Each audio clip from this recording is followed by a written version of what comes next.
Hi friends, இன்னைக்கு மூட்டு வலி இடுப்பு வலிக்கெல்லாம் செம்ம ஒரு ரெமிடியான உளுந்தங்கஞ்சி ரெசிபி வீட்டிலே எப்படி செய்கிறதுன்னு தான் பார்க்க போகிறோம். அதுக்கு ஒரு டம்ளர் அல்லது 100 கிராம் அளவுக்கு உளுந்த ஒரு அரை மணி நேரத்துலேருந்து 3/4 மணி நேரம் வரைக்கும் அதில் அலசிட்டு ஊற வச்சுக்கலாம். இதோட அரைக்கிறதுக்கு ஒரு 1/4 மூடி அளவுக்கு தேங்காய் சீல், அதோட 4 ஏலக்காய் எடுத்திருக்கேன். ஃபஸ்ட்டு மிக்ஸி ஜாரில் இந்த ஏலக்காய் அப்புறம் இந்த தேங்காவை சேர்த்துட்டு நல்லா தண்ணி ஊற்றி அரைச்சி எடுத்துக்கலாம்.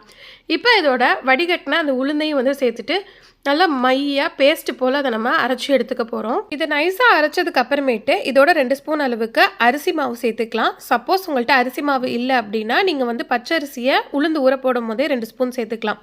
இப்போ அதுக்கு தேவையான அளவு உப்பு சேர்த்துட்டு இதை இன்னொரு தடவை நல்லா மையாக அரைச்சி எடுத்துக்கோங்க தண்ணி ஊற்றி. பாருங்கள், இந்த அளவுக்கு நல்லா சாஃப்டாக அரைச்சி எடுத்துக்கணும். ஸோ இதுக்கு நம்ம நிறைய தண்ணி சேர்ப்போம். ஸோ அதனால் கெட்டியமாக அரைக்கணும்னு அவசியம் இல்லை. இதோட இனிப்புக்கு நம்ம வெல்லத்தை பொடி பண்ணி தான் சேர்த்துக்க போகிறோம். இதுக்கு பதிலாக பனங்கருப்பட்டி, பனங்கற்கண்டு எது வேணாலும் சேர்த்துக்கலாம். ஃபஸ்ட்டு அரைச்ச அந்த உளுந்து பேஸ்ட்டை நம்ம ஒரு பாத்திரத்துக்கு மாற்றிக்கலாம். மாற்றிட்டு நல்லா வலிச்சுட்டு இதில் எந்த அளவுக்கு உங்களால் தண்ணி ஊற்றி வலிக்க முடியுமோ அந்த அளவுக்கு தண்ணி ஊற்றிட்டு நல்லா அந்த தண்ணியும் இதோட சேர்த்துக்கலாம். நம்ம எந்த அளவுக்கு மாவு எடுக்கிறோமோ அதை விட 3 பங்கு அளவுக்கு நீங்கள் தண்ணி சேர்த்துக்கணும். நல்லா தண்ணியாக இருக்கணும். நம்ம தேங்காய் பால்லாம் செய்யும் போது எந்த அளவுக்கு தண்ணி இருக்குமோ அந்த அளவுக்கு தண்ணியாக இதை நம்ம கரைச்சிக்கணும். கரைச்சதுக்கு அப்புறமேட்டு இதை இந்த அளவுக்கு தண்ணி ஆனதுக்கப்புறம் அடுப்பில் ஏற்றி மெதுவாக கொதிக்க வைக்கணும். நல்லா மீடியம் ஃப்ளேமில் வச்சு ஸ்டார்டிங்கில் பண்ணுங்கள். அதுக்கப்புறம் லோ ஃப்ளேமில் வச்சுட்டு நல்லா கலந்து விடுங்க. உளுந்து அப்படின்றனால ஒரு 10 நிமிஷத்துலேயே நல்லா கெட்டிப்பட ஆரம்பிச்சிடும்.